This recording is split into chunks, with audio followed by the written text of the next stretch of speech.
guys, welcome to Cake Burger. I'm Steve. And I'm Mike. And today we're going to continue our Totally Turtles. Totally Turtles, yes. Turtles segment. This is going to be the cartoon segment. We did the first part. We did the 1987 OG Ninja Turtles cartoon. Now we're going to talk about Ninja Turtles 2.0. Yeah. That's the Fox Kids season about Ninja Turtles, the 2003 series. Turtles 03. Which a lot of people say is the best series.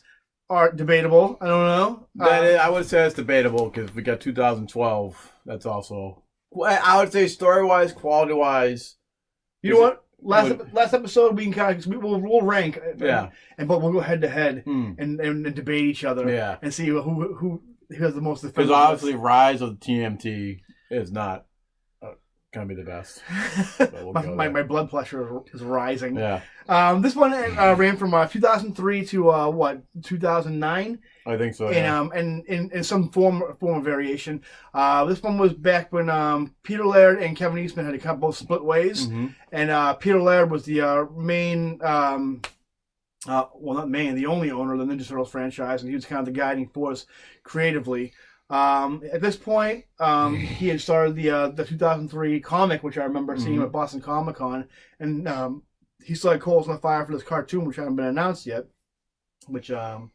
So this one came on Fox Kids. It was supposed to actually air on the WB. There's some concept art that I can kind of throw in. I'll throw in right around here. WB, it had more of a Batman animated series, the Batman, Jackie Chan type style, where they really looked like the old Mirage comics, where they had like the fat faces and like the big grins and the white eyes. They still maintained the colored bandanas and they had the color scheme like this one had. But it ended up, there was some pretty cool concepts. You should check it out. But this one actually came on Fox Kids. The designs are pretty cool. Yeah, they were definitely a step up from the original cartoon, 87 cartoon. The first not that the 87 cartoon was bad. It's a product of its time, though. It was a toy commercial. And this one also, I mean, these guys sold a ton of toys, too. But they're hard to find. Very hard to find. I had a little bit of a gap in my collection for a while because I could not find all the 2003 figures. I still don't have all of them, but I have. And they're expensive to find on eBay and Amazon. Yeah, which for a while too, which is weird because I had a nephew who had all of them too, and he actually donated a bunch of his toys, and I wanted to kind of cherry pick the toys. I think I'm also like a grown man cherry picking toys from a 12-year-old. Their weapons look better. Yeah. They weren't just the brown weapons. The one thing I appreciated that they did in this cartoon is they kept the color scheme from the toys. Yeah. And implemented it into the cartoon. The white eyes I liked. They used their weapons. And the voice acting is pretty good too. Yeah. Yeah. So I mean, what do you have? Like, I know you have some notes about this. So the Turtles' personalities were a lot more different from the 1987 versions. This was a tad bit more aimed towards the Mirage book, a little more violent. Not violent like the like I said, they use the weapons in this one. Yeah. Not Mirage violent, but like a nice happy medium. Yeah, nice happy medium. They kind of had they dealt the magical power of the Turtles a few seasons later, and then the unreleased version they fought Demon Shredder.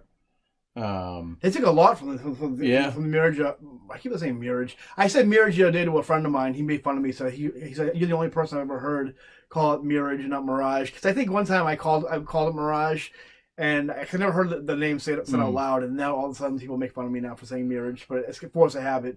But anyway, they also battled the Purple Dragons. That wasn't really Purple Dragons big in IDW and the Mirage series. If you watch the episodes about the comics, there's a lot of aspects taken from this show, taken from the comic book and put on this show. The Triceratons play a big role in this. Like I said, the Purple Dragons, Karai, a lot of the sci-fi elements taken from the which a lot of people don't realize was part of the original series. A lot of people kind of think of it as remember it as being your gritty and ninja New York, but very early on in the series it takes a hard left in the sci-fi territory.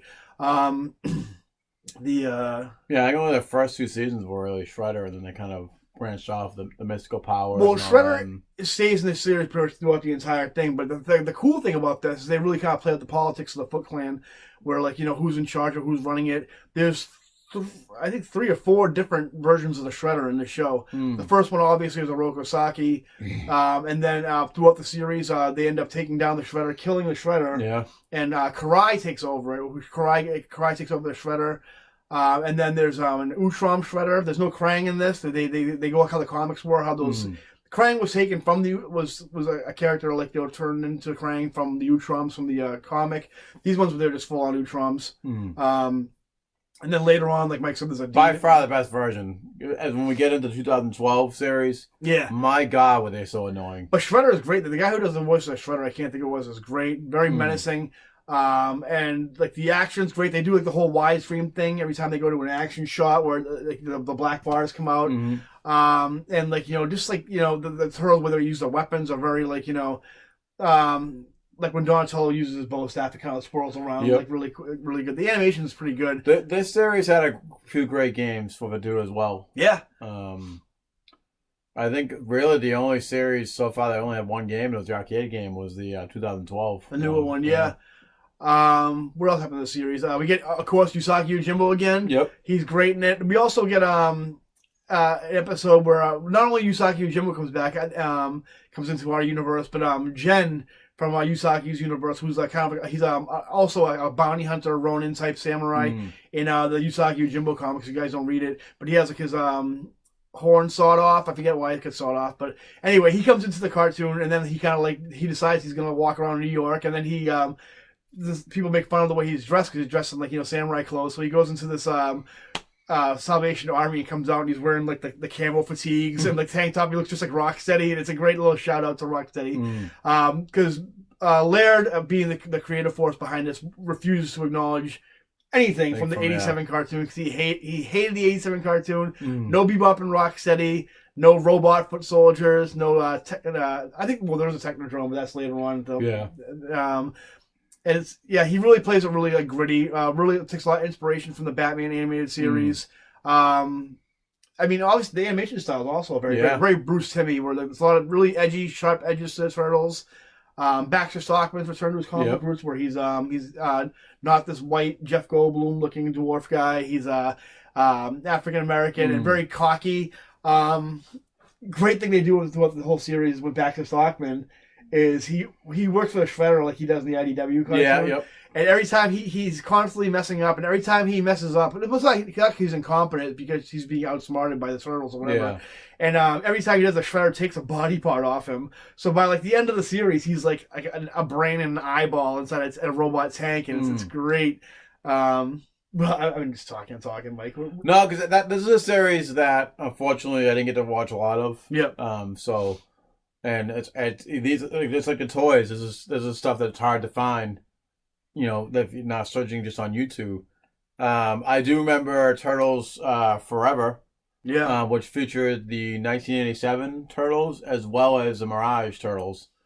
And when I first saw this, I mean, it was on YouTube.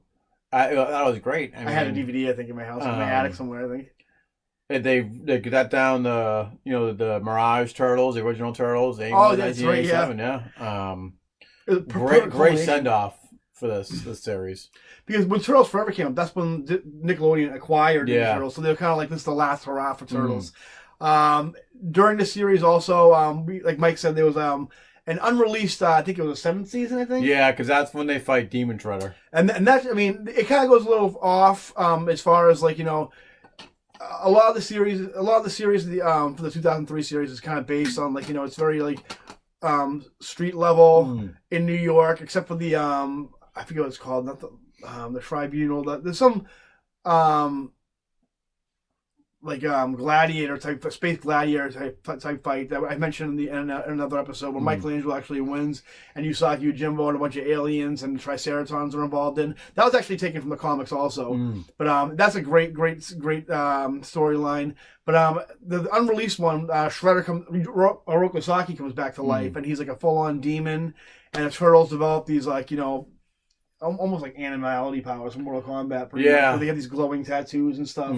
And it's a little far-fetched, but it's kind of cool too because the stakes are really high where like... And they touched upon it in the third game that came off of that where you have like the mystical powers and different suits and all that. That was pretty cool. I mean, it's kind of dumb, but it's also kind of like, I mean, Ninja Turtles, like, you know, at its core is like, you know, an action figure making machine. Yeah. And that was definitely like, I mean, those are cool. Like, I mean, like visuals for sell toys and everything else. I feel like these toys for this and the TMTT movie are hard to come by. Oh, yeah, absolutely. Those two. Without that was all kind of during the same era, pretty much. Even actually, even the Secret of the Ooze movie star action figures are hard to come by too. They're really expensive online. Those are my favorite turtle action line right there. Oh yeah, by far. Towards the end of the series, it kind of like the main series kind of ends, and they kind of do a little spin off, Ninja Turtles fast forward or flash forward, where they go into the future, and we get kind of like a Ninja Turtles 2099 type vibe, where I think April and Casey's kid, who's a boy in this one, is in it. The turtles get these costumes and futuristic weapons. And they also do that I love to see. I remember just hearing about it, but never actually getting to watch it. And this one actually has Cyber Shredder in it, where it's the Internet Shredder, where it almost feels like the show Reboot. I don't remember it. Where it's that like show is badass. These guys clearly another case of like people who don't understand how the internet works, writing a show about a character who's like, you know, lives in the internet. It's just, yeah. I mean, I wasn't a big fan of it. I kind of I watched a few episodes of it. Then they ended up coming back for another short-lived series called Back to the Sewers, where they kind of try to go back to basics pretty much. And I think the Purple Dragons played a much more prominent role in this. The animation style was a callback to the 2003, how it originally started, but also kind of added, they tweaked it a little bit where you could see the turtle's eyes instead of it being the white, no pupils and stuff like that. And then Turtles Forever, the movie came out, which was like the culmination of all Turtles cartoons before that. They had basically Shredder, I don't know how the storyline is basically they let me try to think for a second. Shredder figures out a way basically the only way to get rid of the turtles is to, like, you know, eliminate every reality throughout the multiverse, every reality of the turtles. And they had this cool little sequence where they have the turtles that shows like every like comic book version, movie version, cartoon version, toy version on the inside the Technodrome, and he has to basically go to Turtles Prime, which is like the Prime universe of the Turtles, and we actually get to see an animated version of the Mirage Ninja Turtles, where they all talk very gritty and, like, you know, it's almost like what's his name, Nicolas Cage in Spider-Man Noir, Spider-Verse. Very Frank Miller Daredevil-esque. Very Frank Miller-esque. Yeah. And Raphael's like, I like those guys and everything. And of course, like they have the 87 Ninja Turtles show up, and they're like ridiculous because like that's like Peter Lair's big middle finger to, like, you know, for people liking his work. Yeah. Thank you for liking my work. You're a fucking asshole for liking it. Yeah. And we get a version of the Technodrome. We get Shredder and Krang and Beat Up on Rocksteady in it, and of course, like Shredder, as ridiculous as he was in the '87 cartoon, he's like even more of a buffoon. Yeah, they just beat the shit out of him and make fun of him the whole episode. Oh, they make Krang and Shredder seem like this, like, you know, inept, incompetent, like, you know, gay couple.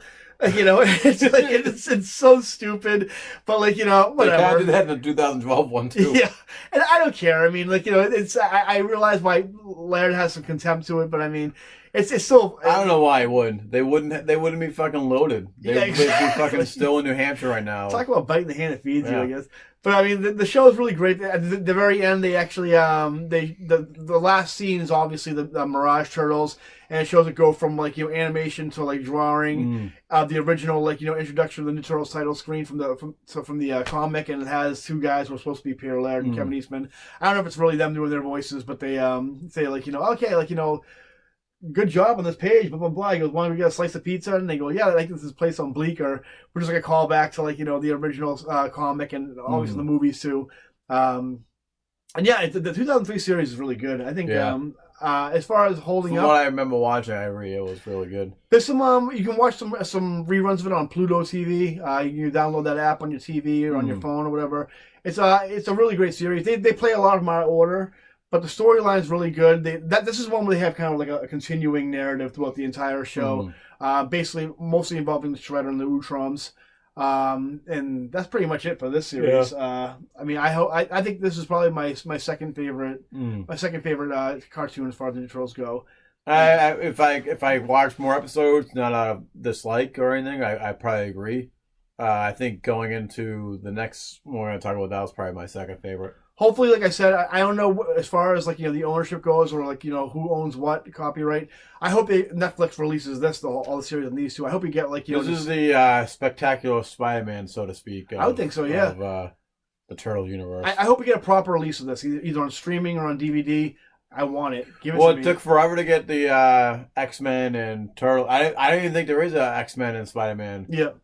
It's on Disney Plus, and X-Men didn't age too well. But I don't think I ever seen unless it's someone who sells it at a Comic-Con. There's got to be somebody who wants to make money off this. Some company who can just own the whole kit and caboodle and release it and make some money off it. I wish Nickelodeon would just buy the rights to all the Turtle stuff. Yeah, I mean, we'll see. You never know. I mean, Disney owns Fox. So, I mean, stranger things have happened. So, Ninja Turtles out 2003. I wouldn't mind going up because if I were Ninja Turtle, this would be 1/3 of my fingers going it's up. Like that or something. No, it's just a regular hand. But all right. So I'm not gonna say Cowabunga because in this series they make a point not to say Cowabunga. So we'll say Tubular. They kind of do that in the live action, the newest live action ones. They don't say Cowabunga that much. Tubular, guys. See you later. Cowabunga!